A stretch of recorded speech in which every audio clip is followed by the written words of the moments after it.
Okay, so in this video I'm demonstrating how I use the e-collar to teach the dog to heel.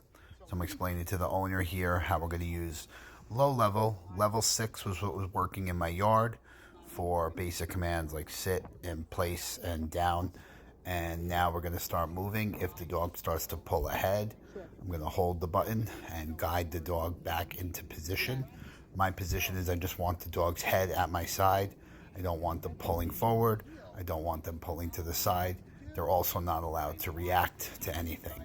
So by holding the dog to a steady heel, it also can have great effect on stopping leash reactivity, which this dog had some pretty intense leash reactivity to other dogs. And then later on, we'd work on inside with my house, different protocol than what I'm doing here. But here you notice I'm holding the button and guiding the dog back into a heel. Now, if the dog doesn't understand the game, I will dial up on the remote. I never want to use a lot of leash pressure because I'm going to assume that the owner might not be as strong as me or as big as me, and that goes for any dog I'm working with. I want to use as little leash pressure as possible. Let the remote talk to the dog. So I'm saying heel, push the button, guide the dog back, switching directions to keep the dog in follow mode. This dog is very responsive to the pressure.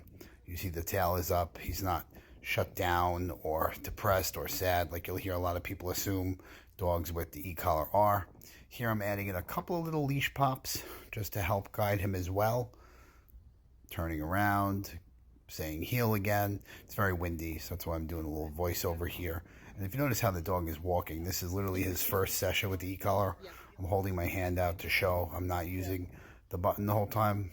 Just when I say heel, like right there, and then the pressure comes off. This is oftentimes an almost immediate fix if you teach the dog properly. Now here, my dog is out. The owner's holding my dog, and I'm still forcing the dog to hold the heel.